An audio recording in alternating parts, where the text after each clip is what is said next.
Hi, my name's Moley, and these videos are all about the restoration of my 1948 Fiat 500B, commonly known as Topolino. This episode is about how I built a rig to turn her upside down so that I could have a good look at whatever's going on underneath the bodywork. What I've done is I've built this wooden frame that goes all around the car. It bolts to the floor and it has a bar running along each side that goes to a bar across the end, and as you can see the end has got a hole in it, and that's where I intend to use a rotisserie system to turn it round. These frames are just made with pieces of CLS timber, commonly used for stud work in the UK, that I got from Wickes hardware store, and some pieces of plywood that I had kicking around, and I've bolted them together, put some triangles of plywood on the corner to give it a bit of stiffness, and then it goes right down underneath the car.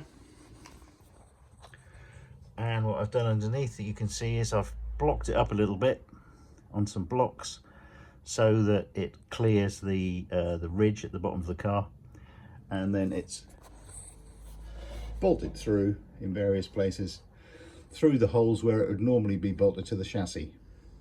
As you can see, I've got 4 frames, a little one at the back and then 3 big ones near the front. The reason I've done that is so that my plan is when I get it upside down, if I need to get at any of the parts that are kind of covered by the frame, I can just unbolt the frame that I don't need, and that should give me fairly easy access. So the next stage is I'm going to build a frame or a support system that goes at either end that I can then use to pivot the whole car on. The question is going to be, is this pivot point in the right place? I need to make the car spin on an axis that's not going to make it too bottom heavy, otherwise it will just be always flipping over, and not too top heavy, otherwise it will flip over and be upside down.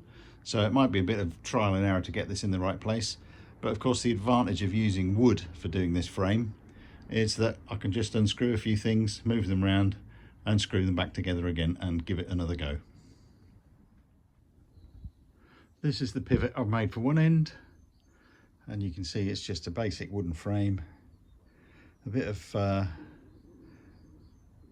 triangulation there to keep it stable, and then I've just used a big M16 stud through there as the pivot point.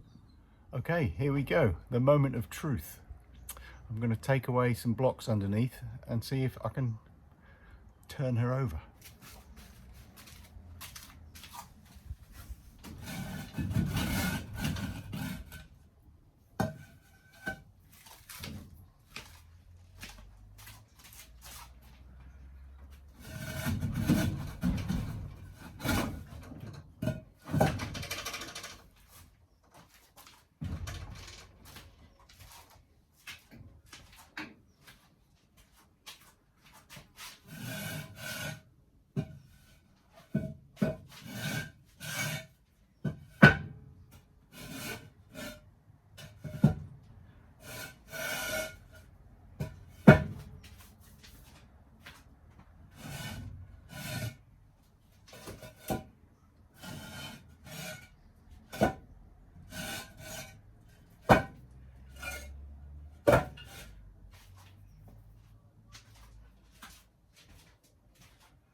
Well, as you can see, she will turn over fairly easily, but the trouble is I'm hitting a piece of wood at the bottom, so I'm going to have to take that bit out and try again. Okay, take two. I've taken the piece of wood out of the bottom. I was just using that to brace the two front and the back halves of the thing it's sitting on. I've taken it out. It doesn't look like it's going to collapse, so I'll try and turn it over again.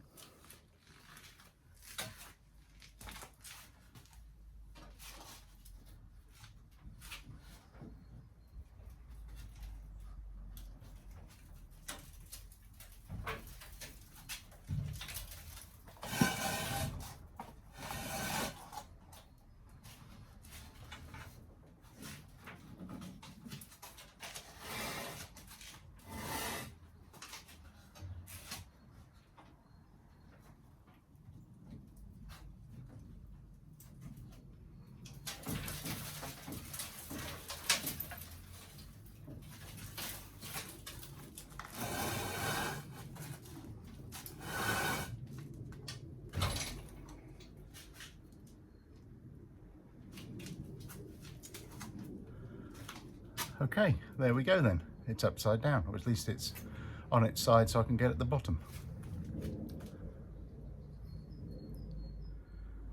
Here we go then, a brief look across the bottom. Nothing that looks too scary to start with, no big holes anywhere. This bit here is a little bit rusted through, but that's it's not structural, so it should be fairly easy to fix. A little bit battered here as well where this vent is. That's all part of the Topolino cooling system. Some of the welds here are a bit few and far between, so I'll probably finish them off all the way round, just to keep the water out really as much as anything else. Some of the welds on the bottom here look like they've been finished a little bit better. I might just grind them down a bit to see what's happening.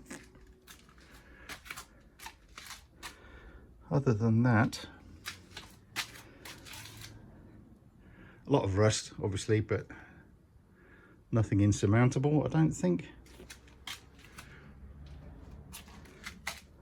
That there is the battery box where the batteries hangs in the back. This one is like a little toolbox that's behind the passenger seat.